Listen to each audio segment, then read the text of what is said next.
It began life as an adventure title before turning into a fighter with RPG elements. It focused on 5 teenagers with the powers of the Greek gods, out to save the world from Hades. A GameSpot article claimed the game would release on N64 in summer 2000, with the possibility of it coming to other platforms. It would eventually make the jump to next-gen systems, and was going to be a part of an even larger franchise, including a comic book and possibly a TV series. All plans for the franchise were ultimately shelved. A more obscure title was Bad Company. The game's head designer was Antonio Barnes, who'd worked on other unreleased games for the system, including a title called Air Demons. It's also believed development of Bad Company took place at THQ. Air Demons was supposedly being developed by Sunsoft for '98, but aside from that, nothing else is known about these games. There was also a surprising amount of scrapped arcade revivals for the system, such as at Midway, where a Joust game was in the works. Cited as a 3D update to the '80s arcade game, the name Joust X and Joust 64 appeared in a number of magazines and website features. In January '97, IGN stated it would be out by that summer at the earliest, but nothing else ever surfaced. Joust eventually made its way to the console, in its original form via a Midway compilation released in 2000. Midway also had plans for a title called Centipede X, a shoot-'em-up that was cancelled by '97. No further info has surfaced, though it was likely a 3D adaptation of the arcade classic Centipede. Developer Foley High Tech had 3 titles in development for the system at some point, but they likely didn't get far along as the company shut down in '96. All there is to go on are their names, being Silver Squadron, Defender X, and Sinistar X. Silver Squadron is presumed to be some sort of shooter, with the other 2 titles suspected to be reimaginings of the arcade games Defend and Sinistar. There's a fair number of shooters that missed the mark on the console as well. South Park, which released as a multi-platform title but found most of its footing on N64, was going to have a sequel. South Park 2 was in the works for a time, likely falling into the same FPS style of the first game. It was announced by CEO of Acclaim Greg Fishbach on January 12, '99, just 1 month after the first game released in North America. Given that Iguana Entertainment was responsible for South Park's N64 version, it's likely they would have done the same for the sequel. Still, for whatever reason, it never came out. Another canned FPS was Unreal 64, made by Epic Mega Games. At one point, there was a port in development for the 64DD, with the team's marketing director Mark Rain saying they'd rather tackle the DD as opposed to a cartridge. Although he believed making the game on cartridge would be possible, they'd have to make huge compromises to the game's visuals. Regardless, Unreal 64 never released, likely due to the failure of the 64DD. This wasn't the only classic shooter to get the boot. Doom 64 had a cancelled follow-up called Doom Absolution. It would have had a strong focus on multiplayer, with a Midway rep stating Nintendo never gave them the tools to do a multiplayer in Doom 64.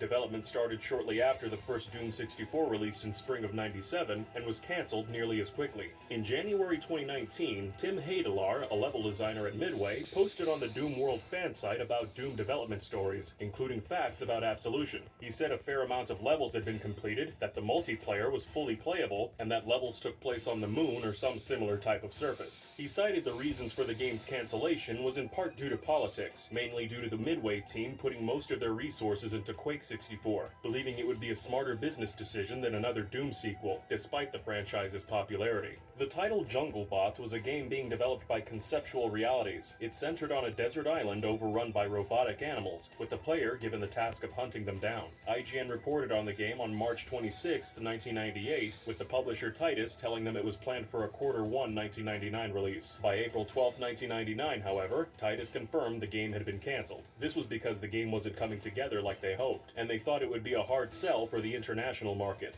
One of the more interesting cases of a cancelled title comes with Tommy Thunder, developed by Player One and published by ASC Games. Its existence and eventual uncovering all stems from a link on Player One's website back in '97. Said link led to their FTP site, accessible to anyone who stumbled upon it. 2 files labeled robo64.zip and tommy.zip were available for download, albeit password protected. It wasn't until November 2007 when a user on lostlevels.org was able to crack open the files. Robo64.zip was attributed to the complete and released Robotron 64, and Tommy.zip to the unreleased Tommy Thunder. Recalling the project, Tommy Thunder's producer, George Weissing, explained the game was submitted to Ken Lobb during his time at Nintendo, and eventually switched over to the PlayStation, hoping to reach the scope they envisioned for the game, though production didn't get far. The reason for its cancellation was due to Player One closing up shop, with Nintendo President Holly Frizzle saying luck with publishers. She felt they bet on the wrong horse, setting their sights on Sega's Dreamcast as opposed to Microsoft's Xbox. The canned title Blade and Barrel was being developed by Kemco and Software Creation Communications. Development on the title started April 1st of '95, with it planned as an Ultra 64 launch title named Ultra Combat in America. It was envisioned as a 3D update to the Atari title Combat, and featured 4-person multiplayer. The game was showcased at several trade shows in Japan, and appeared in a number of European gaming magazines. Issue 106 of GamePro slated the game for a Q4 '97 release, though this never came to pass. On October 23rd that same year, IGN reported its cancellation, though Kemco had plans to revamp the game completely before this happened.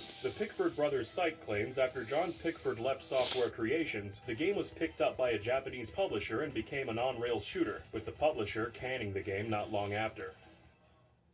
Make sure you tune in next week for part 3 of this series. But did you also know that Sega unwittingly added plagiarized art to a Sonic game? Or that Sonic Adventure had a camera glitch that impacted multiple cutscenes? For more facts, check out our video on Mistakes in Sonic Games.